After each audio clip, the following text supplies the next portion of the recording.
देश और विदेश में रहने वाले भारतीय लोग दिवाली की रोशनी में जगमगाते रहते हैं और खुशियां मनाते हैं। तो भारत के हिमाचल की वादियों में छुपा एक गांव स्याह काले अंधेरे में डूबा रहता है, जहां सदियों से किसी ने दिवाली नहीं मनाई। अरे मनाना तो छोड़िए, अगर कोई वहां इस त्योहार को मनाने का नाम भी ले ले तो सभी गांव वाले मिलकर उसे गांव से बाहर निकाल देते हैं। फिर भी अगर कोई गांव में रहना चाहे तो उसे एक कड़ी शुद्ध प्रक्रिया से गुजरना पड़ता है, जिससे आज तक कोई जिंदा नहीं बच सका। कहते तो ये है कि ये सब उन गांव वालों की भलाई के लिए है, जिसकी शुरुआत आज से कई सदी पहले उनके पूर्वजों ने की थी, दिवाली के दिन ही खुद की समाधि लेकर, ताकि गांव के बाकी लोग बुरी शक्तियों के प्रभाव से बच सकें। इन सभी बातों से अनजान गांव के विकास बोर्ड के पद पर एक नई अफसरनी अपनी बेटी अकीरा के साथ गांव में रहने आई थी। बेहद ही चंचल और खुले विचार की अकीरा दिखने में बहुत सुंदर थी, बिल्कुल अपनी माँ की तरह। अकीरा की माँ जितनी सुंदर थी उतनी खतरनाक भी, मानो जंगल की शेरनी, जो किसी शेर से भी ज्यादा घातक साबित हो सकती थी। गांव में आते ही लोगों के बीच उसकी बातें होने लगी थी।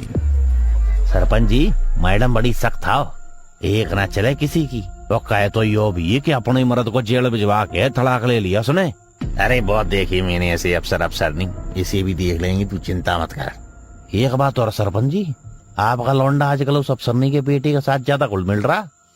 अरे घुलने मिलने तो जवान है, जमींदार है, तो खून तो फान मारेगा। नजर बनाए रखना मनोहर, चंपा ना आए।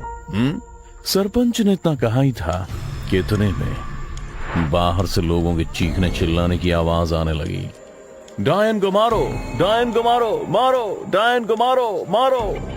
बाहर देखा तो लोगों की भीड़ एक औरत को रस्सी के सहारे बांध दोनों तरफ से खींचते हुए ऊपर पहाड़ पर अघोरी बाबा के पास ले जा रही थी, जिसे देख सरपंच ने कहा, जब पता है कि इस गांव में दिवाली मनाने के नाम से ही वो राक्षस जाग जाता है, फिर भी इनका भूत है कि उतरने का नाम ही नहीं लेता। ए मनोहर, गांव में बात फैला दे कि कोई भी अगर दिवाली मनाने का नाम भी लिया तो उसका गृह दहन करवा देंगे हम। सरपंच अभी बोल ही रहा था कि इतने में वो अफसर सरपंच के सामने सड़क पर अपनी गाड़ी रोकती है। हम तो यहाँ विकास के लिए आए हैं और आप है कि उजाड़ने की बातें कर रहे हैं, और इस तरह से उसे बांध कर कहाँ ले जा रहे हैं? नमस्ते मैडम जी, जरूर कीजिए विकास, बस हमारे गांव की मान्यता से दूर रहिए। बाकी उसने पाप किया है, शैतान को जगाने का, या तो निकाली जाएगी या फिर मारी जाएगी। ये सुनते ही अफसर का दिमाग हिल गया। उधर दूसरी तरफ उसकी बेटी सरपंच के बेटे के साथ पहाड़ी की चट्टान पर बैठकर बातें कर रही थी कि तभी उसे भी वो आवाज सुनाई थी, जो लोगों का हुजूम उस औरत को घसीटते हुए चिल्ला रहे थे। उस औरत की हालत ऐसी हो रही थी कि एक पल को अकीरा भी डर कर खड़ी हो गई, क्योंकि वो औरत दर्द के मारे चीख रही थी, चिल्ला रही थी। औरत अगल बगल के लोगों पर हमला कर रही थी। उसकी हालत किसी जानवर की तरह हो चुकी थी, और अब वो एकटक अकीरा को देखने लगी। उसके देखते ही वो पूरी तरह शांत हो गई, जिस पर गांव वालों का चीखना चिल्लाना भी बंद हो गया और वो सब वहीं रुक गए। पर उन्होंने अब भी उस औरत को रस्सी से आजाद नहीं किया। न जाने क्यों, पर अकीरा एकटक उस औरत को देखते हुए उसके पास चली जा रही थी। वो औरत भी अपने थरथराते हुए सिर को हिलाते हुए अकीरा को देखने लगी। उसे इस तरह देख अकीरा अपनी लड़खड़ाती जुबान से उस औरत से कुछ कहना चाह रही थी कि इतने में वो अकीरा पर झपट पड़ी और उसे कुछ होता इससे पहले ही सरपंच का बेटा रवि बीच में आकर अकीरा को बचा लेता है। ये देख गांव के लोग एक बार फिर उसकी रस्सी को तान लेते हैं, जिससे वो औरत किसी जानवर की तरह चीखने लगी थी। रवि अकीरा को साइड में ले जाकर उसे कहता है, तुम पागल हो क्या अकीरा? क्या जरूरत थी उसके सामने जाने की? अरे आपको कोई आम औरत नहीं रही, उस पर राक्षस सवार हो गया है। पर ये लोग उन्हें कहाँ ले जा रहे हैं? तुम इन चीजों में मत पड़ो अकीरा, चलो चलते हैं यहाँ से। नहीं रवि, मुझे जानना है कि आखिर क्या करेंगे ये सभी उस औरत के साथ। इतना कहते ही अकीरा उस भीड़ के पीछे पीछे पहाड़ी के ऊपर की तरफ भागने लगी। कुछ देर सोचने के बाद रवि भी भागते हुए उसके पास पहुंच जाता है। देखो कीरा, हम चल तो रहे पर वहां से दूर ही रहेंगे, ठीक है?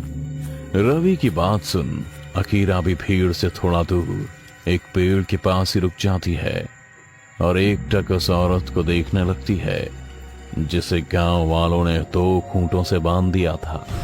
अचानक से सभी गांव वाले डायन को मारो मारो के बजाय अघोरी नंदा का जयकारा लगाने लगते हैं, जिससे हर तरफ वही नाम गूंजने लगता है। और आते ही अपनी लचीली छड़ी उस औरत को बेतहाशा मारने लगता है और पूछता है, बता बता तू क्या चाहती है? मौत, तुम सभी पापियों की मौत। उसकी बात सुन सभी सहम जाते हैं और आपस में फुसफुसाने लगते हैं। तभी अघोरी नंदा की तेज आवाज सुन सभी शांत हो गए।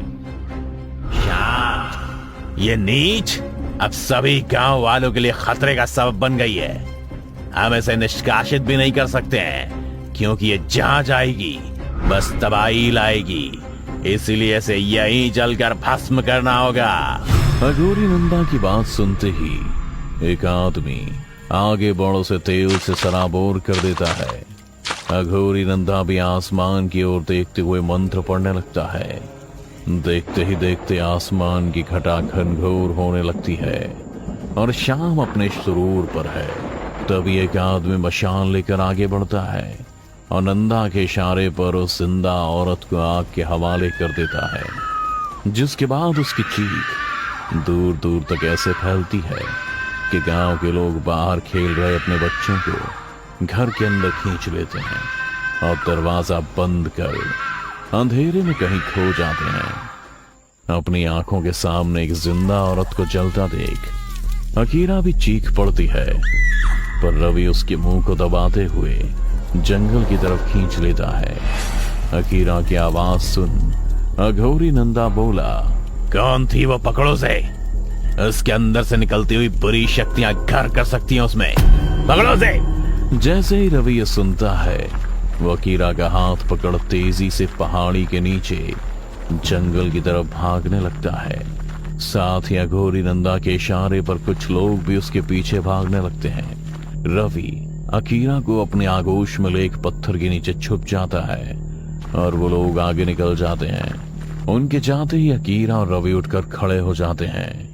रवि, उन लोगों ने उस औरत को जिंदा जला दिया और अब मुझे भी। इतना कहते ही अकीरा रोने लगती है और रवि को गले लगा लेती है। तुम फिक्र मत करो अकीरा, मैं कुछ नहीं होने दूंगा तुम्हें। मैं जानती हूँ जब तक तुम मेरे साथ हो मुझे कुछ नहीं होने दोगे ना तुम। इतना कहते ही अकीरा अपने होठों को रवि के गाल से लगा देती है और एक बार फिर से उसे अपनी बाहों में जकड़ लेती है। तभी वो महसूस करती है कि रवि की पीठ से खून निकल रहा है और धीरे धीरे अब उसका पूरा शरीर कांप रहा है। रवि को देखने के लिए अकीरा जैसे ही खुद से अलग करती है तो पाती है कि वो सिर से लेकर पांव तक पसीने से सराबोर है और कांप रहा है। रवि, क्या हुआ है तुम्हें? तुम ऐसे क्यों कर रहे हो? इतना कहते ही अकीरा अपने कदमों को पीछे ले लेती है। तभी वो देखती है कि रवि का पूरा शरीर अकड़ने लगता है और आंखें लाल हो जाती हैं। उसकी सारी हरकतें बिल्कुल वैसी हो जाती हैं जैसी अभी कुछ देर पहले उस औरत की थी। वो समझ चुकी थी कि अब तक जो रवि उसे हर मुश्किलों से बचाने का वादा कर रहा था वो अब किसी भी पल उसे खत्म कर सकता है। इसीलिए वो चीखते हुए जंगल से गांव की तरफ भागने लगी। उसकी आवाज सुन अघोरी नंदा के लोग बेसी ओर आने लगते हैं और रवि कुछ देर अपने शरीर को मरोड़ता है और फिर किसी जानवर की तरह अकीरा के पीछे पड़ जाता है। अकीरा भागते हुए अब गांव में पहुंच गई थी, लेकिन गांव का हर दरवाजा बंद था। वो कई दरवाजों के आगे चीखी चिल्लाई भी, पर कोई भी मदद के लिए आगे नहीं आया। तभी उसकी नजर रवि पर गई जो उसे ढूंढता हुआ ऐसी ओर आ रहा था। उससे बचने के लिए अकीरा उसी घर के पास छिप जाती है और रवि आगे निकल जाता है। तभी अकीरा को अपनी माँ दिखती है अपनी गाड़ी से जाते हुए। माँ देखते ही अकीरा उसकी ओर बढ़ जाती है, लेकिन रवि उसे देख लेता है। अकीरा किसी भी तरह माँ को रोकने में कामयाब हो जाती है। अकीरा को इस हाल में देख उसकी माँ गाड़ी से उतर अपनी बेटी के पास आकर उसे गले लगा लेती है। तभी रवि भी उसके पास आता है और उन पर झपटने वाला ही होता है कि तभी अघोरी नंदा के 4 लोग कवच बनकर उनके सामने खड़े हो जाते हैं। किसी के हाथ में मशाल तो किसी के हाथ में तलवार। इन लोगों को देख रवि एक पल के लिए रुक जाता है और एक ही जगह खड़े रहकर जानवर की तरह चिल्ला रहा होता है। तभी उनमें से एक आदमी मशाल को अकीरा के हाथ में थमा देता है और खुद रस्सी लेकर रवि की तरफ बढ़ने लगता है। वो चारों रवि को घेर लेते हैं और उसे बांधने के लिए जैसे ही रस्सी आगे फेंकते हैं कि रवि उन चारों पर कहर बनकर बरस पड़ता है और देखते ही देखते सभी को लहूलुहान कर खत्म कर देता है। अपनी आंखों के सामने सबको खत्म होता देख अकीरा और उसकी माँ हाथ में मशाल लिए वहां से भाग निकलते हैं, पर रवि दूसरी तरफ से ठीक उसके सामने पहुंच जाता है। उसकी तरफ झपटने ही वाला होता है कि अफसरनी उसे मशाल दिखाकर दूर करती है और फिर गांव वाले से कहती है, आज आपका गांव इस राक्षसी शक्ति के चपेट में इसीलिए ही है क्योंकि आप सभी अच्छाई में विश्वास रखने से ज्यादा बुराई से डरते हैं। अरे दशहरा और दिवाली हम बुराई पर अच्छाई की जीत के लिए मनाते हैं ताकि हमारे जगमगाते घरों को देख बुराई दूर ही रहे, पर आप सभी खुद को अंधेरे में डाल खुद से ही बुरी शक्तियों को न्योता दे रहे हैं। आज दिवाली है और यही वो दिन है जब आप सदियों से अपने गांव में बसी शैतानी शक्ति को बाहर कर सकते हैं। सोच क्या रहे हैं, कर दीजिए रोशन अपने घर को दिवाली के दिए से।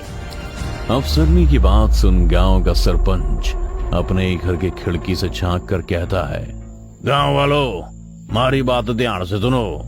भले मेरे बेटे की बलि चढ़ जाए पर परंपरा ना टूटना चाहिए। देखिए, आप सभी मेरी बात सुनिए। घर में अंधेरा रख शैतान से नहीं बचा जा सकता, बल्कि उजाले में विश्वास करके बचा जा सकता है। सरपंच ठीक ही कह रही अफसरनी। इतने साल तेरी सुन के कौन सा हम बच रहे हैं, एक एक करके हर साल खत्म ही हो रहे हैं। आज इसकी बात सुनने में जीने की उम्मीद आ रही है, तो ये भी करके देख लेते हैं। गांव के उस बुजुर्ग की बात सुन सभी एक दूसरे को दिया जलाने को कहते हैं, जिसके बाद अंधेरी के साए में घिरे इस गांव के घर से रोशनी निकलनी शुरू हो जाती है। कोई अपने घर में दिया जला रहा होता है तो कोई लालटेन से अपने घर को रोशन करता है और देखते ही देखते कुछ ही देर में पूरा गांव जगमगा उठता है। दूसरी तरफ अपनी बेटी को बचाने के लिए अफसरनी भी मशाल के दम पर रवि को रोके हुए थी, लेकिन गांव में फैली रोशनी को देख रवि के अंदर के शैतान अपने ही आप मरने लगता है। मानो जैसे दिवाली के फैलते उजाले से उसके बुरे साम्राज्य का अंत हो रहा हो।